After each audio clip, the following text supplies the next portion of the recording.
देश के लिए जिसने सीमा पर जान की बाजी लगाई हो, कारगिल जैसे युद्ध में अपनी जिंदगी दांव पर लगाकर वीरता दिखाई हो, सोचिए उस पूर्व सैनिक और उसके परिवार को अगर अपने ही देश में अपनी नागरिकता साबित करनी पड़े तो ये सिर्फ एक परिवार का अपमान नहीं बल्कि पूरे राष्ट्र की आत्मा पर चोट है।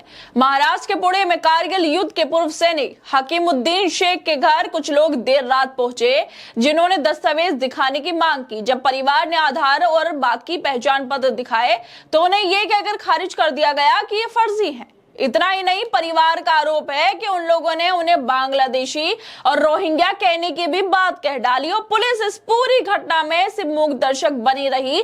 किसी ने भीड़ को नहीं रोका, ना ही उनके अधिकारों की रक्षा की। क्या अब देश के लिए लड़ने वालों को भी अपनी पहचान और वफादारी का सबूत देना पड़ेगा और भीड़ खुलेआम उनके घरों में घुसकर सवाल पूछेगी? दरअसल महाराष्ट्र के पुणे के चंदन नगर इलाके से एक हैरान करने वाली घटना सामने आई है। हकीमुद्दीन शेख भारतीय सेना में सेवा दे चुके हैं और उन्होंने कारगिल युद्ध में भी हिस्सा लिया था। लेकिन आधी रात को अचानक 30 से 40 लोग उनके घर पर पहुंच जाते हैं, जिसमें पुलिस वाले भी शामिल होते हैं। उन्हें अपनी नागरिकता साबित करने का दबाव बनाया गया, जबकि परिवार पीढ़ियों से इस देश की सेवा कर रहा है।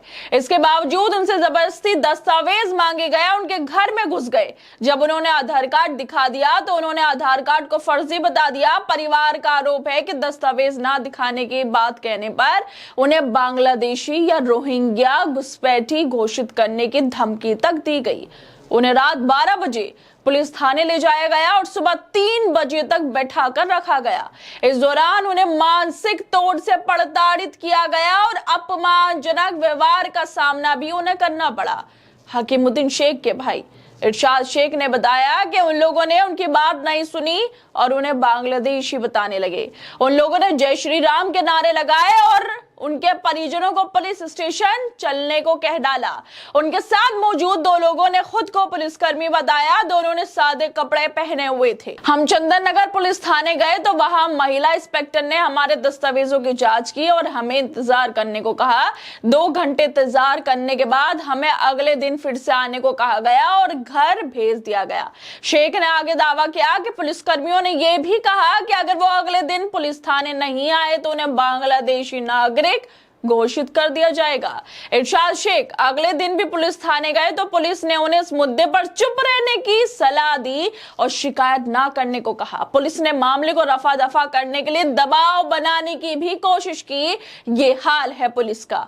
बीजेपी के डबल इंजन की सरकार है महाराष्ट्र में। जब एक रिटायर्ड सैनिक के घर पर ये गुंडागर्दी हो रही है तो सवाल उठता है, क्या देश के संविधान और कानून से ऊपर ये भीड़ हो गई है?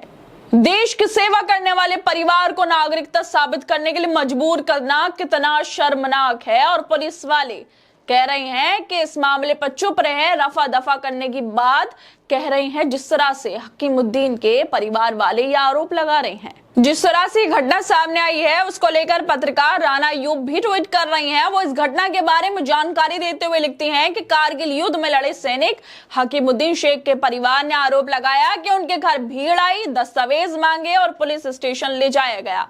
उन्हें चेतावनी दी गई कि अगर वो अपनी नागरिकता साबित नहीं कर पाए तो उन्हें बांग्लादेशी या रोहिंग्या घोषित कर दिया जाएगा। इस भीड़ को किसने अधिकार दिया किसी के घर में घुसने का?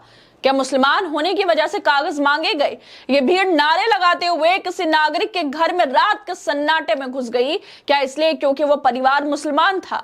क्या अब इस देश में मुसलमान होना ही शक की वजह बन गया है? जिस सैनिक ने कारगिल में दुश्मन से लोहा लिया, आज उसके ही परिवार से ये पूछा जा रहा है कि वो इस देश के नागरिक हैं या नहीं है।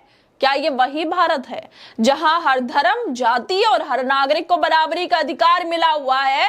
पुलिस जो संविधान की रक्षा की शपथ लेती है वो मूक दर्शक क्यों बनी रही? अगर कानून भीड़ के सामने झुकने लगे तो फिर आम आदमी किसके पास जाएगा? जब किसी भी घर में बिना अनुमति के लोग घुस रहे हैं और जबरन दस्तावेज मांग रहे हैं तो पुलिस की जिम्मेदारी होती है कि वो स्थिति को नियंत्रित करे और कानूनी कार्रवाई करे। लेकिन इस मामले में पुलिस ने न सिर्फ उस भीड़ को रोकने में नाकाम पुलिस रही है, बल्कि वहां मौजूद गुंडागर्दी को देखती रही जैसे कोई तमाशा चल रहा हो। यह सवाल उठता है कि पुलिस आखिर किसके दबाव में काम कर रही है, जब वो देश की सेवा कर चुके पूर्व सैनिक के परिवार के साथ ऐसी हरकतों को रोकने में बिल्कुल नाकाम हो गई है। पुलिस की इस लचर कार्रवाई से लोगों में डर और असुरक्षा की भावना बढ़ती जा रही है, क्योंकि कानून को हाथ में लेने वाली भीड़ पर कोई रोक टोक नहीं होती। अगर पुलिस अपनी जिम्मेदारी सही से निभाए और कानून का पालन कराए तो ऐसी घटनाएं घटेंगी, लेकिन जब पुलिस भी खामोशी दिखाए तो सवाल उठना लाजमी है कि आखिर ये व्यवस्था किसके हित में काम कर रही है। क्यों एक पूर्व सैनिक के घर पर, जो कारगिल के युद्ध में लड़े हैं, उनके घर पर जाकर दस्तावेज मांगती है? ये भीड़ होती कौन है दस्तावेज मांगने वाली? क्या इस तरह की जो कार्रवाई की जा रही है, क्या इन लोगों पर, इन गुंडों पर कोई कार्रवाई नहीं होनी चाहिए इस तरह की गुंडागर्दी करने के लिए? लेकिन जो परिवार वाले थे हकीमुद्दीन के, उनको ही थाने में बिठाया गया और इस मामले को खत्म करने की बात पुलिस वाले उनसे करते हैं, जिस तरह के आरोप हकीमुद्दीन के परिवार वालों ने लगाए हैं। खैर दोस्तों, आप लोगों को क्या लगता है? ये घटना वाकई बेहद अफसोस की बात है, बेहद शर्मनाक है कि एक पूर्व सैनिक के घर में घुस के दस्तावेज मांगे जा रहे हैं और भीड़ ऐसा कर रही है, पुलिस वाले तमाशा देख रहे हैं। आप लोगों को क्या लगता है इस वीडियो को लेकर?